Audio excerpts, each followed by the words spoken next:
मचेगा हल्ला, होगा संग्राम, आरक्षण की मांग से होगा सूबा परेशान, गुर्जर आरक्षण पर बढ़ेगी गर्मी। नमस्कार, बिग बुलेटिन में आपका स्वागत है। मैं हूं अनामिका पांडे।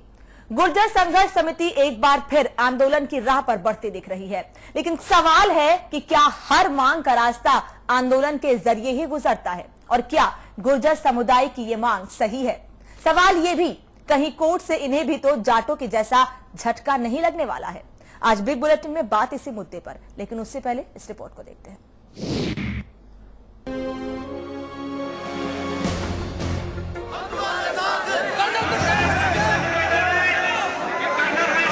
आरक्षण का लोहा एक बार फिर तपने को तैयार है, लेकिन सवाल है कि गर्म लोहा इस बार कोई शक्ल अख्तियार करेगा या अपनी गर्मी से सूबे में किसी को घायल करेगा। अपने हक की मांग करने का अधिकार सब लोगों को है और क्योंकि ये मामला कोर्ट में लंबित है, मैं समझता हूँ सरकार को जिम्मेदारी से, और मुझे गर्व इस बात का है कि चाहे वो जाटों का आरक्षण हो, चाहे वो गुर्जरों का आरक्षण हो, जब कांग्रेस सरकार में थी केंद्र में, राज्य में, हम लोगों ने निर्णय लेकर संविधान के तहत जो प्रावधान थे उनको समझकर निर्णय लिए। मेरा मानना है कि गुर्जर आंदोलन को भी चाहिए, गुर्जर समाज को भी चाहिए कि कोई बात करे लोकतंत्र में शांति सद्भाव के साथ में करे, हिंसा का रास्ता कोई नहीं अपनाए, और सरकार को चाहिए आगे बढ़ करके उनसे बातचीत करे और जो उनकी समस्या है उनको हल करने का प्रयास करे। गुर्जर आरक्षण संघर्ष समिति अपनी यात्रा को भरतपुर में खत्म कर महापंचायत की तैयारी कर रही है। अभी कोर्ट ने जाट आरक्षण को शांत ही किया था कि गुर्जर आरक्षण गर्म हो गया। ये 5% का आरक्षण कोर्ट के द्वारा ही एक तरह से रोक है और इसके द्वारा ही इसका हल होगा तो समस्या समाधान होगा। तो सामान्यतः और बैठने से ही विषय का समाधान हो सकता है। जब तक आप किसी विषय पर राय भिन्न हो सकती है, या तो आप अपने तर्क से समझाओ या फिर हमारे तर्क से समझने की कोशिश करो। ये मैटर अभी कोर्ट में है और इसको इस रास्ते को इसको सुलझाना भी कोर्ट को ही होगा। मैंने हमेशा सबको ही कहा है कि रास्ते सरकार के हमेशा बातचीत के लिए खुले। कोर्ट में याचिका, गुर्जर समुदाय की महापंचायत, लेकिन सामाजिक सवाल है कि आरक्षण किस किस को दें और आरक्षण के नाम पर बवाल को कैसे शांत करें।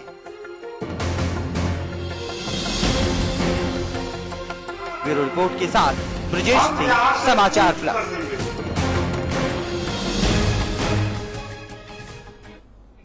आरक्षण को लेकर प्रदेश की ये तस्वीर कोई पहली बार नहीं है। इसके पहले भी ऐसी तस्वीर कई बार सामने आई है और 2008 का मामला शायद ही आज तक कोई भुला पाया हो। और आज जो तस्वीर सामने आई है उस पर बातचीत करने के लिए हमारे साथ खास मेहमान जुड़े हुए हैं। ओम प्रकाश गुर्जर है, बीजेपी नेता हमारे साथ जुड़े हैं। इंद्रराज गुर्जर है, कांग्रेस नेता हमारे साथ जुड़े हैं। श्याम सुंदर शर्मा, वरिष्ठ पत्रकार, और हमारे मैनेजिंग एडिटर अमिताभ अग्निहोत्री जी हमारे साथ जुड़े हैं। आप सभी लोगों का बहुत बहुत स्वागत है। सबसे पहले शुरुआत में करूंगी ओम प्रकाश जी आपसे। जिस तरह की तस्वीर लगातार सामने आ रही है, हंगामा देखने को मिल रहा है, सरकार बातचीत की बात भी कहती है, लेकिन क्या कुछ हल निकल पाएगा इन सबके बीच? देखिए, मैं कहना चाहता हूं कि गुर्जर समाज की जो मांग है उसमें तो कोई दो राय नहीं है। गुर्जर समाज आज की तारीख में राजस्थान का पिछड़ा हुआ समाज है और पिछले कई सालों से इस मामले को लेकर गुर्जर समाज संघर्षरत भी रहा है। मगर यहाँ देखने वाली बात यह भी है कि गुर्जर समाज लोकतांत्रिक व्यवस्था में रहते हुए संविधान के दायरे में कानून व्यवस्था को बनाते हुए अगर अपनी मांग को सरकार के सामने रखते हैं तो ये एक अच्छी बात होगी। सरकार से भी मेरा ये जो निवेदन रहेगा, मुख्यमंत्री महोदया से और सरकार से निवेदन रहेगा कि वे गुर्जर समाज की जो भी मांगे हैं उन पर गंभीरता से विचार करके और जो भी गुर्जर समाज को उनका हक है उसके बारे में देने का सरकार प्रयास करे। माननीय मुख्यमंत्री महोदया इस बारे में मैं मानता हूं कि निश्चित रूप से आगे बढ़कर एक अच्छी पहल करके। और ओम प्रकाश जी, सवाल यह है कि जब मामला कोर्ट में है, मुख्यमंत्री क्या करेंगे? चुनाव के समय भी घोषणा पत्र में वादे बड़े बड़े किए गए थे, लेकिन जो हकीकत है वो आप भी जानते हैं, हम भी जानते हैं। नहीं, यही बात गुर्जर समाज को समझने के लिए है कि जब मामला कोर्ट में है और कोर्ट में होने के बाद में सरकार की सीमाएं होती है, लिमिटेशन होती है। कोर्ट के ऊपर कोई सरकार नहीं होती और कोर्ट से बढ़कर सरकार दे भी नहीं सकती। तो ये बात गुर्जरों के लिए समझने लायक है कि कि कोर्ट में जब मामला है तो इस प्रकार का आंदोलन और हिंसात्मक रास्ता या पटरियां रोकना, ऐसा रास्ता नहीं अख्तियार किया जाना चाहिए। इंद्रराज गुर्जर जी, तस्वीर इसके पहले भी कई बार ऐसी सामने आई है, हल कभी नहीं निकला है। क्या हिंसा ही एक रास्ता है अपनी बात मनवाने का? नहीं, हम लोग इसके पक्ष में नहीं है कि शांतिपूर्वक आंदोलन करते हुए सभी समाजों को अपनी बात रखने का हक है और अपनी मांग मांगने का अधिकार है, लेकिन ये स्थितियां क्यों पैदा हुई 2013 जी, हम ये चाहते हैं कि आप कांग्रेस नेता के तौर पर हमसे बात करें, एक गुर्जर के नाते नहीं। जी जी जी, नहीं, मैं ये कहना चाह रहा हूं कि ये स्थितियां क्यों पैदा हुई। 2013 के घोषणा पत्र में बीजेपी ने 5% गुर्जरों को आरक्षण देने का वादा किया, जब इनको ये पता था कि ऑलरेडी जब मामला कोर्ट में है, तो इन्होंने किस आधार पर उस घोषणा पत्र में वादा किया कि हम गुर्जरों को 5% आरक्षण देंगे और इसको 9वीं अनुसूची में डलवाएंगे, केंद्र में हमारी सरकार आएगी तो इसको हम 9वीं अनुसूची में डलवाएंगे। किस आधार पर इन्होंने घोषणा पत्र में वादा किया? आप इस चीज को देखिए कि जिस समाज को पिछली बार 72 लोगों को गोली से मारा, उसके बाद कांग्रेस की सरकार आई, कांग्रेस की सरकार ने 1% आरक्षण गुर्जरों को जो 50% के दायरे में था वो दिया, मामला कोर्ट में गया। लेकिन उसके बाद जब 2013 का चुनाव आया तो इन्होंने अपने घोषणा पत्र में बड़े बड़े वादे किए, बड़ी बड़ी मीटिंगों में वसुंधरा राजे जी ने कहा कि हम गुर्जरों को 5% आरक्षण देंगे और इसको 9वीं अनुसूची में डलवाएंगे। तो ये संघर्ष की स्थिति तब पैदा हुई जब झूठे वादे और झूठे घोषणा, बिल्कुल झूठे वादे और झूठी घोषणाएं की गई, जिसके चलते तस्वीर आज को जहां से निकलकर सामने आ रही है। श्याम सुंदर शर्मा जी, आपको क्या लगता है, ये मांग केवल गुर्जरों की है या फिर नेता है अपनी राजनीतिक रोटियां सेक रहे हैं? अनामिका जी, जिस प्रकार से इन्होंने 10 दिन पहले बैसला जी ने घोषणा न्याय यात्रा की थी, अगर सरकार सही ढंग से कारगर होकर के बातचीत करती और कोई सोल्यूशन निकालने की कोशिश करती, ये कहती कि हम कोर्ट में ढंग से पैरवी करेंगे, क्योंकि पिछले दिनों में जितनी भी बार तारीखें पड़ी तो इनकी ना तो सुनवाई हो सकी, ना कुछ हो पाया, ना ही सरकार की तरफ से वहां से वरिष्ठ वकील को लाया गया, लेकिन उसकी सुनवाई ढंग से हो नहीं पाई। तो ये सब चीजें इनको अखरी और 10 दिन तक न्याय यात्रा पूरी करते रहे और आज इन्होंने महापंचायत की और जाकर के आज पटरियों के ऊपर फिर से वही 2008 वाला वाकया जो याद करिए देखा कि जिस तरह का भयानक हुआ था, आज उन्होंने अख्तियार कर लिया। पुलिस जरूर कह रही है कि हम सुरक्षा व्यवस्था कायम किए हुए हैं, लेकिन मुझे लगता नहीं कि पुलिस अब कुछ कर पाएगी, क्योंकि उन्होंने रेलवे ट्रैक को अपने कब्जे में लेकर के प्रभावित भी कर दिया, रेल यातायात थम गया है। पूरे प्रदेश में एक आशंका हो गई है कि फिर से पुराना वाला वाकया कायम नहीं हो जाए, पुलिस और इनके बीच संघर्ष होगा, क्या होगा। अब बातचीत की बात एसपी कह रहे हैं, लेकिन बातचीत कैसे होगी, क्या होगी। फैसला ने कहा है कि हम जयपुर में बातचीत नहीं करेंगे, पिलूकापुरा में बातचीत करेंगे। मुख्यमंत्री ने कहा बातचीत के रास्ते खुले, लेकिन ये सब चीज पहले क्यों नहीं संभव हो पा रही थी? मुख्यमंत्री को पहले पहल करनी चाहिए थी, क्योंकि फैसला तो इन्हीं के पुराने साथी हैं जो कि पार्लियामेंट का चुनाव लड़ चुके हैं। तो ये सब कारगर तरीके से अगर बातचीत की गई होती और इसके ऊपर तरजीह दी गई होती तो ये स्थिति फिर से पैदा नहीं होती। अमिताभ जी के यही हाल है आंदोलन अपनी बात रखने का? देखिए, इसमें एक तरफा निर्णय नहीं हो सकता कि मैं कह दूं कि नहीं भाई गुर्जरों ने जो कदम उठाया वो कदम अस्वीकार्य है, ऐसा भी मैं एकदम नहीं कहूंगा। सरकारों में भी एक दोष है, जब तक मांग करने वाला समूह या जाति या एक संगठन उग्र नहीं हो, तब तक ना एसपी चेते, न कप्तान कलेक्टर चेते, न चीफ सेक्रेटरी चेते, न मुख्यमंत्री चेते। क्यों? आप भी तो तभी सक्रिय होते हो जब पटरी उखड़ना शुरू हो जाती है, तब तक तो आप भी सोते रहते हो। क्यों सोते रहते हैं? ये स्थिति क्यों आती है? पटरी पर 1000, 10,000, 5,000 आदमी इकट्ठा हो जाए, ये परिस्थिति का निर्माण क्यों होता है?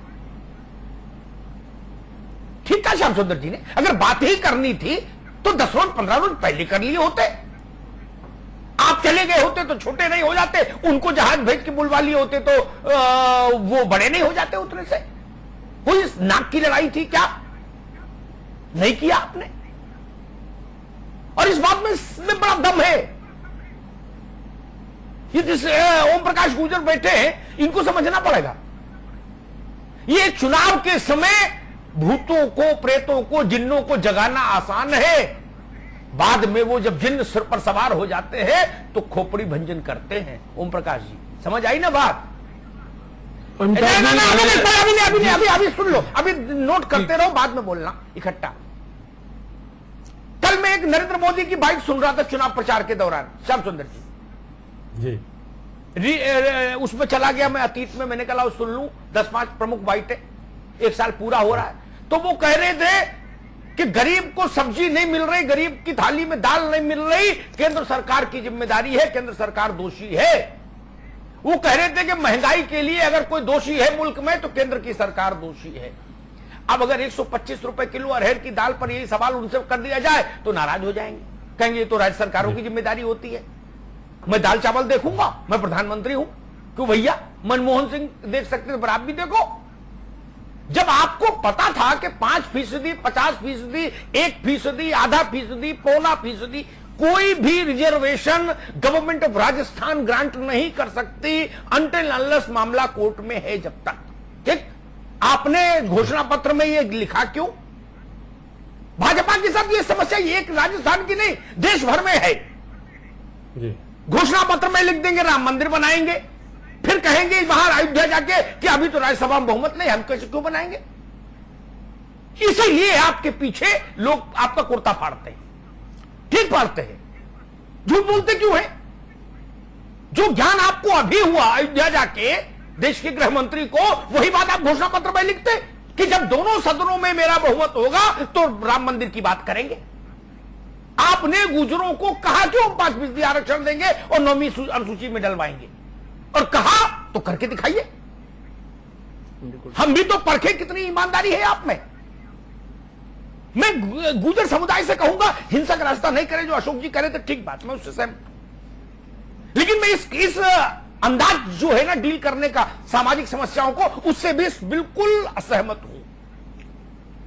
श्याम सुंदर जी अतीत बताता है जब जब सरकारों ने सामाजिक समस्याओं को लेकर उपेक्षा का भाव या गिमिक करने की कोशिश की तो स्थिति विस्फोटक हो गई, लोग मारे गए, सरकारी संपत्ति का नुकसान हुआ, माताओं के मांग का सिंदूर मिट गया, पुलिस वाला मरे तो भी मुझे दुख, समाज का आदमी मरे तो भी मुझे उतना ही दुख।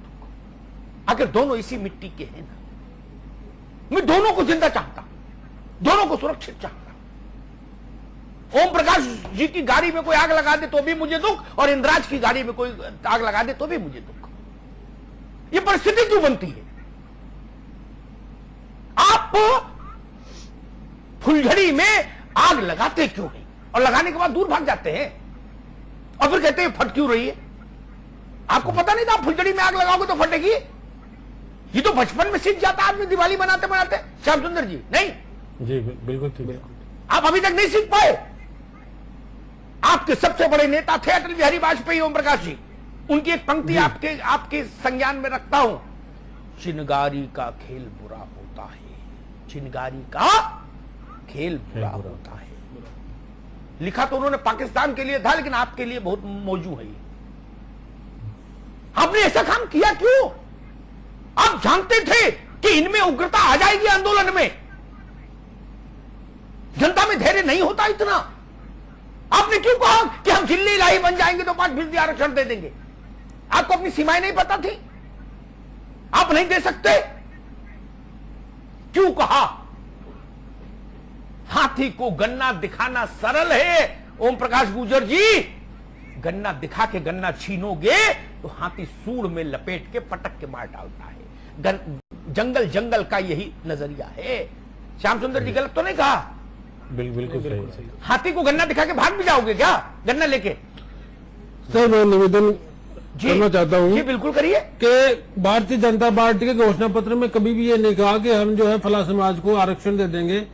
चुनावों के दौरान मीटिंगों में अनेक लोग अनेक समाज अपनी अपनी मांगे रखते हैं, उन पर यही आश्वासन होता है कि ठीक है हम आपकी जो भी बाजी मांगे होगी संविधान के दायरे में जो हम कर सकते हैं वो करेंगे। निश्चित रूप से हमारी सरकार भी इस मामले में संवेदनशील है। गुर्जर समाज की जो भी मांगे हैं संविधान के दायरे में जो हम पूरा कर सकते हैं, कोर्ट के ऊपर तो कोई सरकार भी नहीं है, कोई व्यक्ति भी नहीं है, कोर्ट के आगे जाकर तो ना कोई भी एक आपको सरल रास्ता बता दें आगे भर के लिए। आपकी पार्टी को भी बहुत राजनीति करनी है और अभी आप भी नौजवान हो, आपको भी आगे जाना है। हो सकता कल को ऐसा कोई दिन आ जाए भगवान की कृपा से कि आप ही घोषणा पत्र बनाने लगो पार्टी का, इतने बड़े नेता हो जाओ, तो तब के लिए एक सलाह दे दूं, एक पैरा का घोषणा पत्र रखो, प्रदेश की हर समस्या का संविधान सम्मत समाधान करने की कोशिश करेंगे जहां तक संविधान इजाजत देगा। और उसमें अरे सुनो ना, उसके नीचे लिख दो इति सिद्धम, घोषणा पत्र समाप्त, पंचम अध्याय समाप्त, भक्तों बोलो सत्यनारायण स्वामी की जय। फिर लिखते क्यों, मंदिर बनाएंगे, कॉमन आर्ट सिविल कोड लाएंगे, 370 हटाएंगे, उसके बाद मुफ्ती मोहम्मद के साथ सरकार बनाएंगे, फिर ये करते क्यों हो प्रपंच? अमिताभ जी वोट चाहिए, वोट। ये मैंने फिर क्या, चिंगारी का खेल बुरा होता है। इंद्रराज ये मांग की, ये बात भाजपा के घोषणा पत्र में थी कि नहीं थी कि 5% आपको आरक्षण देंगे और 9वीं अनुसूची में दाखिल कराएंगे? जानकारी नहीं है, लेकिन ये पता करें, 5% घोषणा पत्र में वादा किया और उसके बाद उसको 9वीं अनुसूची में डलवाने का वादा किया। अगर भारतीय जनता पार्टी घोषणा पत्र में तो आप देख सकते हैं, ऐसा कभी भी कहीं लिखा हुआ नहीं है। ओम प्रकाश जी, इंद्रराज जी आपकी अपोजिशन की पार्टी के हैं, ये तो कुछ चलो राजनीतिक बात भी बोल सकते हैं। श्याम सुंदर जी तो किसी पार्टी में जाने वाले नहीं है ना। अब हम लोग किस पार्टी में जाएंगे, उम्र तो सारी कटी, इश्के बुता में मोमिन, अब आखिरी वक्त में क्या खाक मुसलमान होंगे, तो हमसे तो निश्चिंत रहो। श्याम सुंदर जी, क्या भाजपा ने ये वादा किया था कि हम सरकार में आएंगे तो 5% आरक्षण देंगे और इस मामले को केंद्र की 9वीं अनुसूची में दर्ज कराएंगे? नहीं, बिल्कुल ठीक है, घोषणा पत्र में बात है लिखी भी कि 5 जो मांग नहीं, घोषणा पत्र में नहीं लिखी, पारित हुआ है, चुनावी सभाओं के दौरान करेंगे और चुनावी सभा में खुद ने। अरे भाई, अगर चुनावी सभा में भी कहा तो हाथी को गन्ना तो दिखा दिया भैया। माननीय मुख्यमंत्री ये सब नहीं चलेगा ना, हाथी को गन्ना तो आपने दिखा दिया। अभी जो भी कह रही है, लेकिन ये जो समस्या पैदा होने से पहले जब न्याय यात्रा की घोषणा की थी, बैसला ने कहा था और ज्ञापन सरकार को दिया था, उस वक्त अगर बैठा कर समझाया होता कि हम ये सब चीज करने को, क्योंकि मैं भी देखता था कि हाईकोर्ट में ये लोग आते थे, सुनवाई होती नहीं तो चले जाते थे। अब इन्होंने 10 दिन में पूरा ताना बाना बुना पूरे अमिताभ जी, मैं बताना चाहता हूँ कि पिछले 5 वर्षों के दौरान सरकार से पहले माननीय गहलोत जी की सरकार थी, इनको पूछा और उन्होंने पूरे 5 साल तक इस समस्या को लेकर आंदोलन होगा नहीं, उग्र होगा नहीं, सारी बातें कुछ होगी नहीं। जब आज महापड़ाओ हमारी दावा लगा दी 100, उसके बाद भी इन्होंने महापंचायत की और महापंचायत करने के बाद इन्होंने अल्टीमेटम दे दिया हम तो पुलिकापुरा जा रहे हैं, तो 1.5 किलोमीटर दूर ही पुलिकापुरा था और वहां पर इन्होंने कब्जा कर लिया, पुलिस मौजूद थी। अमिताभ जी, आप हालात करना चाहता हूँ, ये कहना चाह रहे हैं सरकार ने कभी भी बातचीत के रास्ते बंद नहीं किया, गुजरों के पास, क्योंकि मामला कोर्ट में न्यायालय नहीं सकती। ओम प्रकाश जी कह रहे हैं कि हम बातचीत ओम प्रकाश जी, जो बात आप अब कह रहे हो ना, गायत्री मंत्र की तरह, पिछले 5 साल के दौरान इस सरकार से पूर्व के अशोक गहलोत की सरकार थी। ओम प्रकाश जी, उन्होंने इस अशोक गहलोत की सरकार छोड़ दो, उन पर जनता ने निर्णय दे दिया, एक चेक पिछले 5 साल के दौरान स्टेट में कांग्रेस की सरकार थी, केंद्र में भैया समाज के नेता जो आज ओम प्रकाश जी हैं वो मंत्री थे। ओम प्रकाश जी, जो आज गुर्जर समाज के हितैषी बने हुए हैं, ओम प्रकाश जो आज जी, गुर्जर समाज के हितैषी बनकर समाज को मान लो आंदोलन की राह में धकेल रहे हैं, जो लोग पिछली बार सरकार में थे, मगर उन्होंने सरकार के में रहते हुए समाज के हित के लिए कुछ भी नहीं किया। ओम प्रकाश जी,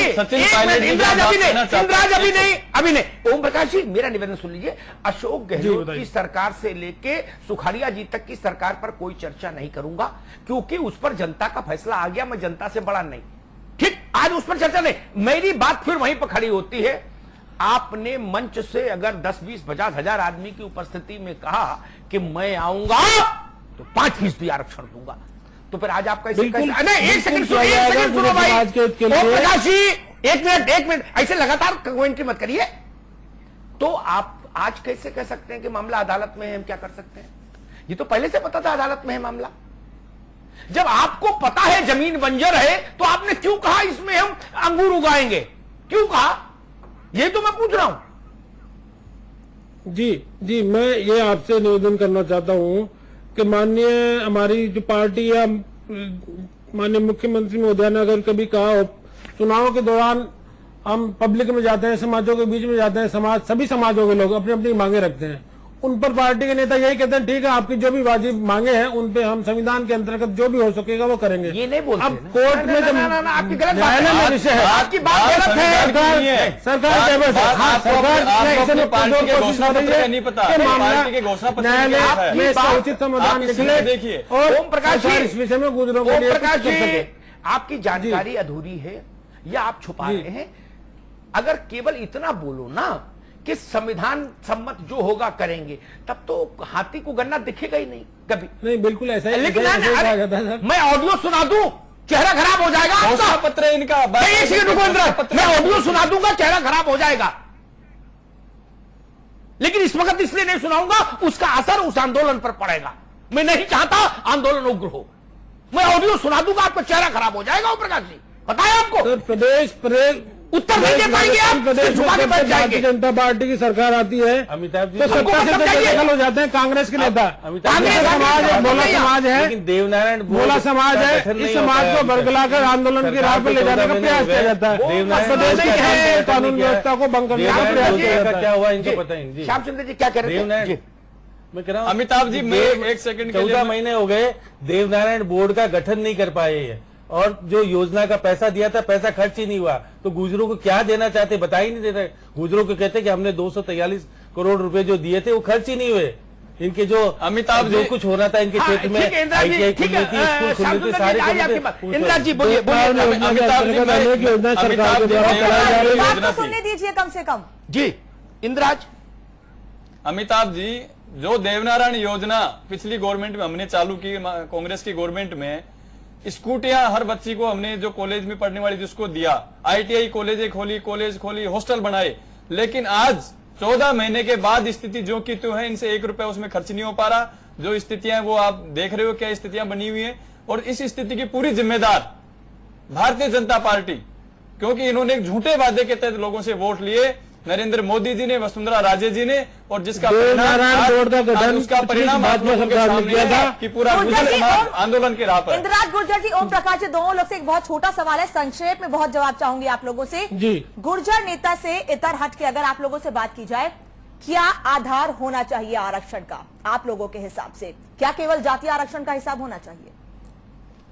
नहीं अनामिका जी, आप जो बात कहना चाह रही हैं कि बिल्कुल बात आपकी वाजिब है, लेकिन जब हिंदुस्तान में जो सिस्टम चला आ रहा है कि एक जाति भाई भाई जो आपस में एक गांव में साथ साथ रहते थे, एक आरक्षण का फायदा लेके बहुत आगे जा चुके, और गुर्जर समाज जो कई सालों से जो पिछड़ा हुआ समाज है, जो बहुसंख्यक समाज है, लेकिन आज हालात ये हैं कि इतने बड़े इंदिराज जी, हर कोई यही बात कहता है, जाट भी यही बात कहते हैं, आप भी यही बात कह रहे हैं। ओम प्रकाश जी नहीं, आप एक सेकंड, नहीं, समय बहुत कम है, जो मैं कहना हम आपकी बात लेंगे। ओम प्रकाश जी वो जल्दी से बोलिए। जी, मैं ये कहना चाहता हूँ कि आरक्षण का हक नीडी को मिलना चाहिए, मगर पिछले 65 सालों के दौरान जातिगत व्यवस्था को आधार मानकर हमारे देश में आरक्षण की व्यवस्था लागू की गई है। नई व्यवस्था अगर देश में लागू होती तो उसके अंतर्गत गुर्जर समाज का भला हो सकता है, पर फिलहाल जो व्यवस्था है, जातिगत व्यवस्था के आधार पर आरक्षण मिल रहा है सभी लोगों को, तो उसी के आधार पर गुर्जर समाज को मिलना चाहिए। ठीक है, इतना मेरा निवेदन है। अमिताभ जी संपादकीय टिप्पणी।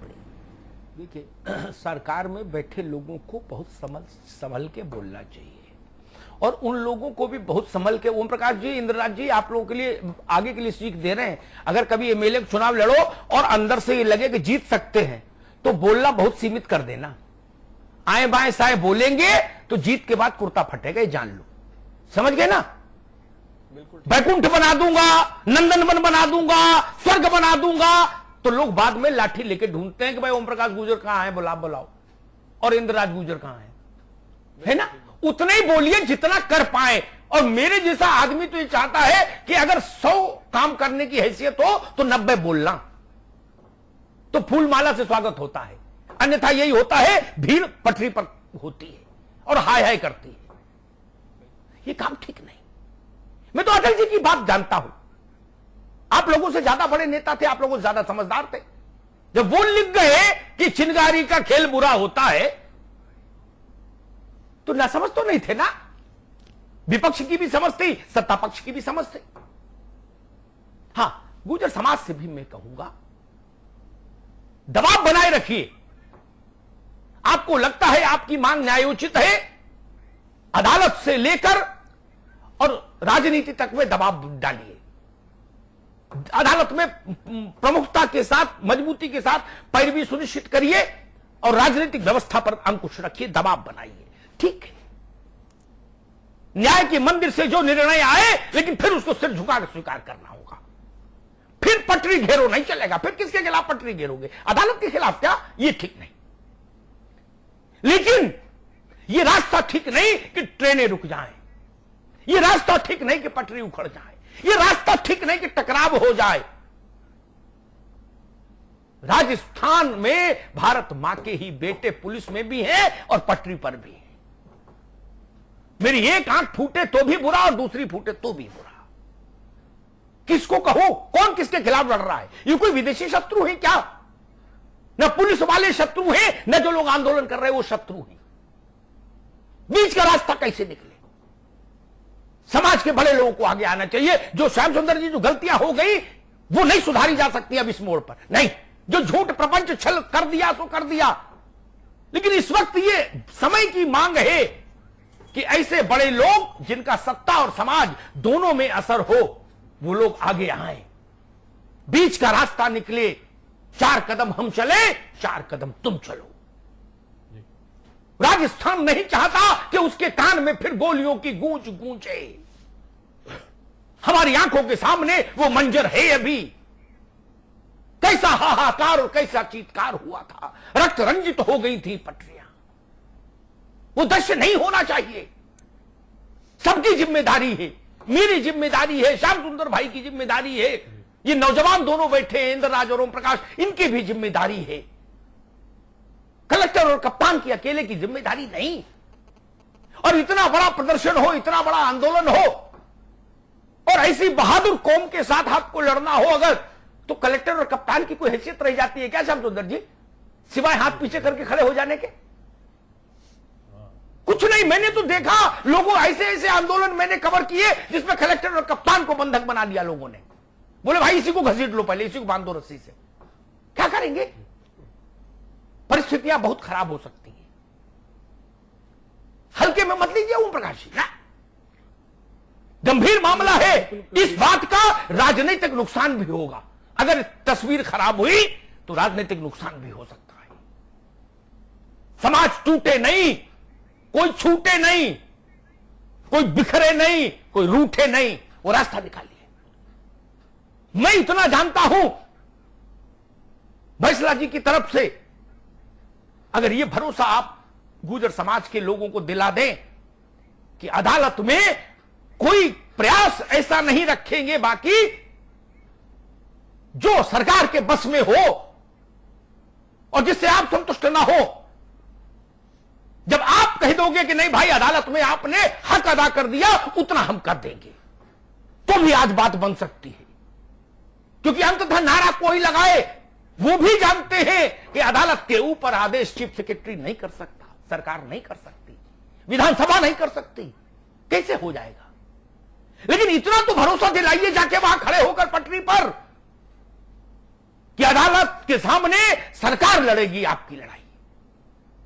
सरकार तय करेगी कि प्रभावी बहस हो, प्रभावी पेशबंदी हो, धारदार मुकदमा लड़ा जाए। इतना तो करो, इससे कम पर तो बात नहीं बनेगी। वो पटरी पर बैठे रहें, आप जयपुर में बैठे रहो और दोनों लोग कहते रहो वार्ता के दरवाजे खुले हैं, उससे कुछ मिलेगा क्या? नहीं मिलेगा। वार्ता के लिए जयपुर और क्या नाम है, पीलूपुर, क्या है, पीलूपुरा और जयपुर को थोड़ा थोड़ा आगे बढ़ना होगा। मेरी बात समझ रहे हो ओम प्रकाश जी? पीलूपुरा और जयपुर को अपनी अपनी धुरी से आगे आना होगा, तब एक बिंदु खोजना होगा जहां पर सहमति का बिंदु बनेगा। पीलूपुरा में रहे और जयपुर जयपुर में रहे तो समाधान नहीं मिलेगा। इस बात का ख्याल रखिएगा। बहुत बहुत धन्यवाद। श्याम सुंदर जी, अमिताभ जी, इंद्रराज जी, ओम प्रकाश जी, धन्यवाद आपका जुड़ने के लिए, चर्चा में शामिल होने के लिए। बिग बुलेटिन में फिलहाल इतना ही, लेकिन समाचार प्लस पर खबरें लगातार जारी हैं।